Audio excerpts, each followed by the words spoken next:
સુરત શહેરને અપરાધ મુક્ત રહે, ગુનેગારોમાં પોલીસનો ખોફ રહે અને નાના મોટા ગુનાઓ બનતા અટકે તે માટે સુરત શહેર પોલીસ અનેક પ્રયાસો કરી રહી છે. અપરાધોને રોકવા જુદા જુદા તરીકાઓ અપનાવી રહી છે. દરમિયાન આ જ દિશામાં એટલે કે હત્યા, દુષ્કર્મ સહિત અન્ય નાના મોટા બનાવો અટકાવવા માટે પાંડેસરા પોલીસ દ્વારા વડોદ ગામમાં ઝાડી ઝાંખરા હટાવવામાં આવી રહ્યા છે.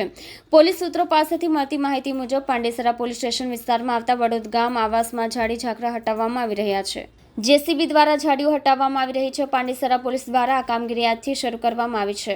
જેસીબી દ્વારા અહીં ઊંઘી ગયેલી ઝાડીઓ હટાવવામાં આવી રહી છે. વધુમાં આ અંગે પાંડેસરા પોલીસ સ્ટેશનના પીઆઈ એચ.એમ. ગઢવીએ જણાવ્યું હતું કે વડોદ ગામ આવાસ સહિત આસપાસના વિસ્તારમાં બહુ જ ગીચ ઝાડી ઝાંખરા છે, જ્યાં ગુનાખોરી પણ વધી ગઈ છે. અગાઉ આ જગ્યાએ હત્યા, બાળકી સાથે દુષ્કર્મ, બાળકીઓ લાપતા થવાની ઘટનાઓ બની ચૂકી છે.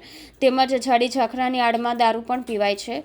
ગુના બનતા અટકાવવા પ્રયાસ કરવામાં આવ્યો છે. આ તમામ બાબતો અને અહીં અગાઉ બનેલ ઘટનાઓને ધ્યાનમાં રાખી અને આવા ગુનાઓને બનતા અટકાવવા માટે ઝાડીઓ હટાવવામાં આવી રહી છે. આ માટે અગાઉ સર્વે કરવામાં આવ્યો હતો અને ડ્રોન દ્વારા ઝાડી ઝાંખરા કેટલા વિસ્તારમાં ફેલાયેલા છે તે અંગેનું નિરીક્ષણ કરવામાં આવ્યું હતું.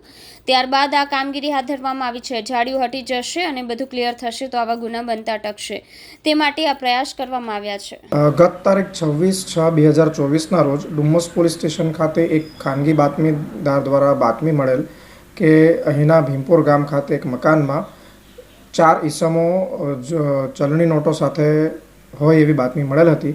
જે આધારે અત્રેના પોલીસ સ્ટેશને ત્વરિત કામગીરી કરી રેડ કરતા જે તે મુકામે ભારત સરકારની જૂની રદ કરાયેલી નોટોની પૈકી 500ના દરની 14,000 નંગ તથા 1000ના દરની 500 નંગ એમ કુલ 75 લાખ રૂપિયાની રદ કરાયેલ ચલણી નોટો મળી આવેલ છે. જી સર, આ નોટ કેમ એ લોકોએ રાખી હતી આટલી બધી મોટી સંખ્યામાં? હાલમાં તે અંગે તપાસ ચાલુ છે. તો એવું માનવામાં આવી રહ્યું છે કે જે તે સમયે બદલાવી ન શક્યા હોય અને પડી રહી હશે. પણ હાલમાં એ બાબતે વિશેષ તપાસ ચાલુ છે. જે ચારેય વ્યક્તિ ક્યાંના રહેવાસી છે અને કોણ છે? આ ચારેય વ્યક્તિઓ પૈકી એક વ્યક્તિ ડુમ્મસ ભીમપોર ખાતેના રહેવાસી છે, જેમનું નામ નરેશભાઈ પટેલ છે. બાકીની 3 વ્યક્તિ પણ સુરત ખાતેના રહેવાસી છે.